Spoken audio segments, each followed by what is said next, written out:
Hi everyone, I am Mark. Welcome to First Phase Media. And today I will have the pleasure to host Mike Stark, President, CEO, and Director of Arizona Silver Corp, a company engaged in junior mining exploration, primarily in the Western United States. How are you, Mark? I'm very well, thank you. Very well. Thanks, Mark. Thanks for the opportunity to be here. This is my pleasure to be here with you. Could you give us a bit of history about your company for those who don't know about Arizona Silver? Sure. The company was formed with basically Greg Hahn and myself back in late 2016, November to be exact, in which we put 10 investors together. We had a piece of property that we wanted to move forward with. And basically that was the start of where we are now. We have evolved that company from just one property to 4. And as we will talk about, I'm sure the feature is our Philadelphia property. Okay, and so in what state are located these properties? One of the things that we've always kept is that we want to be in the very best jurisdictions, and one of them being Arizona, that's number 2, and Nevada being number 1. These are the best jurisdictions in the world, and for good reason as well. All right, and why are they the best mining jurisdiction in the world? Politically stable. Obviously proven historical values. Nevada is number 2 in the world for the largest gold gold production in the world. And it's ongoing. I mean, there's still new discoveries being found. We personally believe that we have one of the big pieces of property that will be significant in the future. And that's our Stuberton property, which is just about 3/4 of an hour away from Newmont's mine. And that's the Long Canyon mine. All right. So now let's start talking about your under the spotlight property, the Philadelphia property. So could you give some highlight about it, and if you have any razors about it? Absolutely. Again, jurisdiction, especially this little jurisdiction, is in the northwest corner of Arizona. We have 2 producing mines, 3 actually. Produced mines over the years, starting as back as the early 1900s. We have the Gold Road mine. We have Moss mine, now called Evolution mine. And we are just to the north of that on a very emerging discovery, which is called the Philadelphia property. All right, and now let's start talking about your second property in Nevada, the Silver project, the Stuberton. Yeah. Stuberton is 1,540 acres, 100% owned by us. It's situated in an area where previous mining of silver downhill from us, quite a ways downhill from us, has taken place. I understand there'll be some exploration work again below us. This is a property that we are just sitting on right now because of our results on Philadelphia. Our focus, being a small company, our focus will remain on Philadelphia. But it's always nice to have a tool chest of inventory ready to go whenever we are. It is permitted. We have 12 holes ready to go. Pads are in. This is a very explosive possible potential property. We've got neighboring people with 3.5 million ounces. And Greg is of the opinion that this could equally be the same. We obviously have to drill that in order to state it. But it's a beautiful piece of property that will show enormous potential in the future. Okay, so now let's start talking about your projects located in Arizona. So Sure. Can you tell us what is the Ramsey Silver project? Ramsey was our qualifying project. It's strictly silver. We would have stayed on Ramsey had it not been the market was asking for a gold project. And therefore we found Philadelphia, and we actually found Sycamore Canyon at that point as well. The minute we put a hole into Philadelphia was the initiation of why we stayed there. It's a past producer, over 44,000 ounces on a very small high-grade vein was the concentration back in the early 1900s. And unfortunately, it was terminated only because of the War Act. And of course, later on, about a year later, the Catherine mill that was producing the material for these boys burnt down. So it had a lot of headwind, of course, the biggest one being the War Act. Okay. And now let's focus on the other project you were talking about before, the Sycamore Canyon property. Just from what we saw, it is a property with great potential. So could you highlight about it? You know, You get these once in a while, and it's amazing. The only negative, and I mean this with some caution as well, is that a portion of the property situates on forestry property, and forestry is very reluctant to allow any drilling. So we've been waiting patiently. I believe I can say that it's going to be soon to the near future that we will have this permit, but this property has never been drilled. And not for the sole purpose that it's been on forestry, but it's just never been seen. It's been held by two elderly gentlemen, very fortunately friends of Greg. And Greg went out to stake the property one year and asked these guys, what's your intent here? They always thought that they could raise capital and do something on their own, but they didn't have that luxury. So we asked if we could take a piece of it, and we have 100% ownership. It's got some sampling at surface, anywhere from 20 to 31 grams gold, surface samples of silver up to 544 grams silver. It's about 800 meters long that we've actually done testing on, and 110 meters wide. That is all we've done to date. But on our website, I mean, we took the pride of showing pictures and images of this property. It's incredible. We're looking forward to the first drill permit, which would be 3 holes. We're actually talking to another company right now that might be interested in doing a joint venture with us on that as well. So very, very promising property. And so for all these projects and properties, how do you plan to monetize them? Yeah, this is the problem. We're small. Basically, we have Greg Hahn, my VP of Exploration, our field geologist, Mark Stentnell, and myself that are working on 100% all the time. We do have, obviously, the support staff, the legal and accounting, but that's not necessarily full-time for us. However, you can't stretch yourself that thin. Mark, in this day and age, you stretch yourself thin, you get a little bit done here, a little bit done there, you don't accomplish much. So we've all agreed to stay the focus on Philadelphia. It's been very rewarding for shareholders. Matter of fact, we have 2 holes coming back from the lab anytime now. Okay. If successful, and I'll use that word carefully, if successful, we should see about 750 meters of continuous strike length. That's what some people are looking for. And we would like to draw that attention to a lot of investors. All right. And so now let's get to know more about you and your team. So could you tell us why you joined Arizona Silver Exploration? Number one biggest reason, I was very flattered to have the opportunity to work alongside Greg Hahn. Greg is 43 years in the business, built, operated 3 mines in his lifetime, all for other companies, mind you, sold them, that's on the resume, sold them for multi-million dollars. Greg wanted to do this once on his own, and I was glad to be able to assist and help in that area. We have definitely one of the most honest, sincere geologists I've ever had the privilege of meeting. And his ability shines daily when we have conversations. I learn so much from him, and how to do it right, not a second time, do it right the first time and continue to move forward. He's relentless.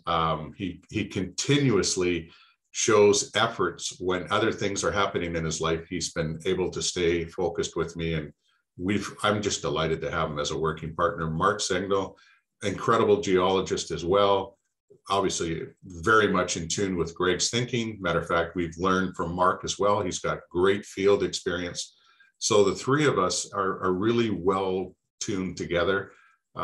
We've provided some opportunity here now that I think is going to draw attention from mid-tier companies, if not major companies. They're looking for the next discovery, and I hope to be able to provide that for them. Okay, so out of all of what you said, could we agree to say that your team is well experienced to lead the company to succeed? Our board, our team on the field, let's put it this way. We've been able to accumulate in our lifetime, and thanks, this is all the board, over 30 million ounces of gold. So the board is vast knowledge. I'm not even close to some of the resumes that you see from these gentlemen, but I'm glad to be part of this team. All right, perfect then, because we all know how important it is to have an experienced team in the mining industry. So now let's dive into another type of our interview and let's talk about the share structure and the financials. You recently shared your financials on July the 29th. So could you tell us how healthy your balance sheet is? Yeah, we've been very fortunate. We have had the luxury of about 2.2 million warrants being exercised at 35 cents. So that bolstered the treasury. We are sitting pretty right now. We're ready with this next drill campaign. We're actually waiting for a drill company to confirm. Once that's done, we will be putting out a release to that effect as well. The plan is another 15 RC holes to the north, filling in some of those areas where there is gaps. When I say gaps, like for instance, there's 100 meters without a drill hole. We'd like to infill that to show continuous strike length. One of the things that are being done on the property right now is mapping on the Seca claim, which is the one area that we have about 150 to 200 meters of never, ever being drilled. Some of the sampling that we're seeing right now looks very promising, calcite and quartz veining throughout the area. We'd like to get this done in the next set of operations. It would be quick because it's RC and it's less expensive as well. Okay. Still in the financials, so you said your company exercised some warrants. So Yes. So far, how many warrants and options left do you have? Could you tell us like their exercise price? How much? Yeah, be glad to. Just to give you, sorry, I should have given you the total. We brought in an additional $670,000 to the treasury with the exercise of those warrants.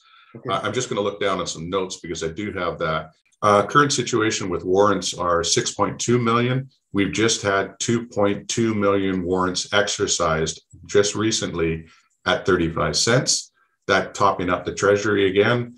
And as far as options go, there's 5.9 million options right now, and they're roughly exercisable between 10 and 24 cents. So some of those are in the obviously good profit zone right now as well.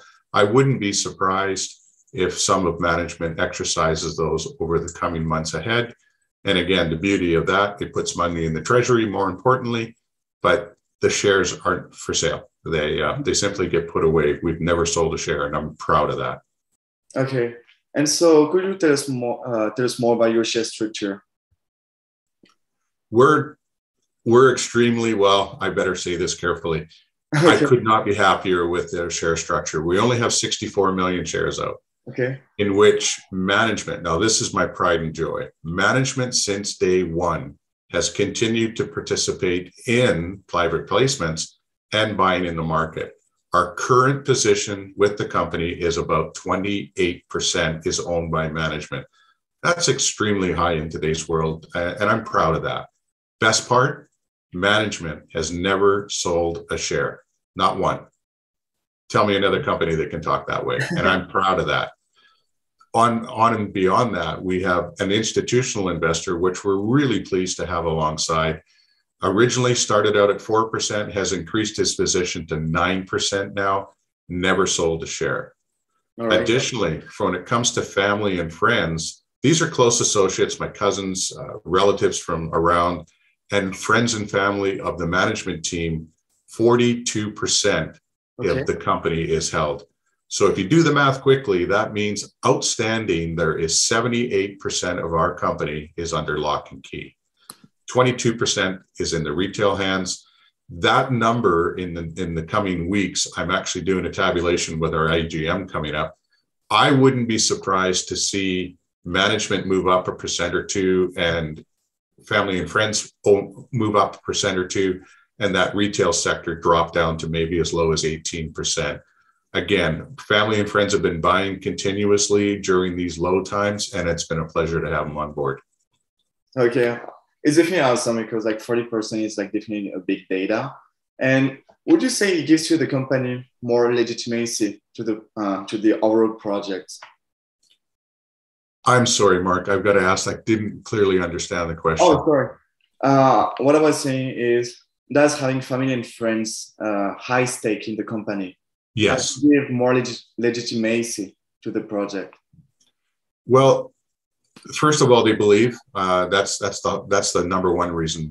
With Greg's history and the devotion that he's shown us, there is no doubt we're onto something here that could be a magnificent discovery. We just simply need to drill it. Mm-hmm. 36 out of 36 holes in the last 36 have produced some phenomenal numbers with expansion around the high-grade vein that we were looking at originally. This one originally was just a high-grade vein target.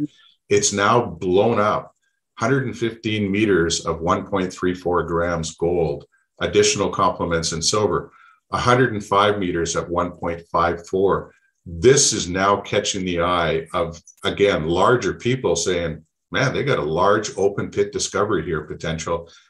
The one thing we do know additionally now is that we're not drilling deep enough. And that's very evident in the hole 91 that just was released a while back. The grades basically doubled in the last 15 feet. And of course, we had our first big problem that the rods got stuck. And as a result of that, we had to terminate the hole. We have a plan. It's coming up in the near future that we can actually share it with the public, what we're going to do to not only resolve that, but go down to the depth that we wanted to, and that was 950 feet. The hole was terminated at 827, and it was showing extremely good promise at that level. All right, awesome. So we're about to end our interview. So for our viewers, could you quickly summarize your company's strength and highlights? Recently, the biggest highlight is the extension of along strike. We're concentrating basically on 300 meters. That is now massively increased to 750 meters. Our intention in the near future is to step out to 1,000 meters or 1 kilometer in length. We have a resource now down to as little as 250 meters.